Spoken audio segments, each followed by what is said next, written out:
മനുഷ്യനെ പറ്റിയുള്ള ഭയം, మనుషులను గూర్చినటువంటి భయము. అయ్యో ഞാൻ പ്രാർത്ഥിക്കാൻ പോയാൽ ആളുകൾ എന്തോ വിചാരിക്കും, నేను ప్రార్థనకు వెళ్తే మనుషులు ఏమనుకుంటారు, അവരെന്തോ പറയും, వాళ్ళు ఏం చెప్తారు. മനുഷ്യനെ നീ ഭയപ്പെട്ടാൽ నీవు మనుషులకి భయపడినట్లయితే അതൊരു കെണിയാണ്, అది ఒక ఊరి అయి ఉన్నది, അതൊരു കെണിയാണ്. అది ఒక ఊరి అయి ఉన్నది. ചിലർക്ക് സ്വത്രം പറയാൻ പേടിയാണ്, కరెక్ట్ గా స్తోత్రం చెప్పాలంటే భయము, ചിലർക്ക് കൈയടിക്കാൻ പേടിയാണ്, బిగ్గరగా చప్పట్లు కొట్టాలంటే భయము.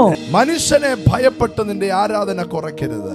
మనుషులకు భయపడి నీ ఆరాధన తగ్గించుకునే విధంగా ఉండొద్దు. ഒരിക്കൽ മീകൾ ദാവീദിനോട് പറയുകയാണ്, తన భార్య అయినటువంటి మీక ദാവീദിനോട്, దావీదు భార్య దావీదుతో చెబుతూ ఉన్నది, എന്തിനാണ് ഇങ്ങനെ കിടന്ന് ఆరాధిക്കുന്നത്, ఇలాగూ ఎందుకని నీవు ఆరాధన చేస్తూ ఉన్నావు, നിനക്ക് നാണമില്ലേ, నీకు సిగ్గుగా లేదా, ഇങ്ങനെ തന്നെ ഇങ്ങനെ എന്തിനാണ് ആക്കുന്നത്, నీవు ఎందుకు ఇలాగ ఆరాధన చేస్తూ ఉన్నావు. ദാവീദ് പറയുകയാണ്, దావీదు అంటూ ఉన్నాడు, എന്റെ ശൂന്യതയുടെ നടുവിൽ നിന്ന് నా యొక్క శూన్యతలో నుండి എന്നെ ഉയർത്തിക്കൊണ്ടുവന്നു నన్ను ఎదిగించినటువంటి ഇനിയും ഞാൻ ആരാധിക്കാം, నేను ఇంకనూ ఆరాధన చేస్తాను.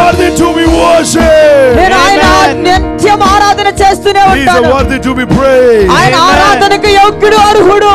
ഇന്ന് രാത്രിയിൽ ఈ రోజు రాత్రి നിന്റെ ആരാധന കളയാൻ నీ యొక్క ఆరాధన తొలగించడం కోసం മനുഷ്യർ ശ്രമിക്കുമ്പോൾ మనుషులు కష్టపడుతున్నప్పుడు నీ ఆరాధన മനുഷ്യനെ తొలగించడం, ഭയപ്പെട്ട് നിന്റെ പ്രാർത്ഥന കുറയ്ക്കരുത്. మనుషులకు భయపడి నీ ప్రార్థన తగ్గించుకోవద్దు. കർത്താവിന് വേണ്ടി മുൻസ്ഥാനം കൊടുക്കുക.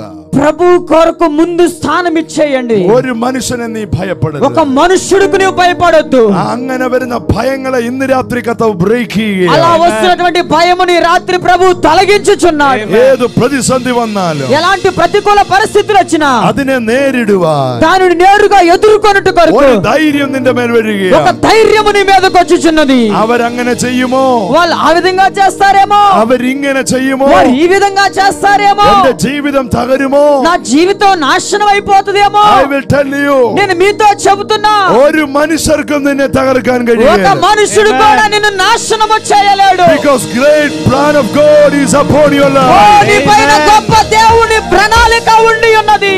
Hallelujah. హల్లెలూయా. Hebrew chapter number 13 verse 6 പറയുകയാണ്. హెబ్రీయులకు రాసినటువంటి పత్రిక 13వ అధ్యాయము 6వ వచన భాగము సెలవిచ్చుచున్నది, കർത്താവ് എനിക്ക് തുണ, ప్రభువు నాకు సహాయకుడు, ഞാൻ പേടിക്കയില്ല. నేను భయపడను, മനുഷ്യൻ എന്നോട് എന്ത് ചെയ്യും, నరమాత్రుడు నాకేమి చేయగలడు. Hallelujah. హల్లెలూయా.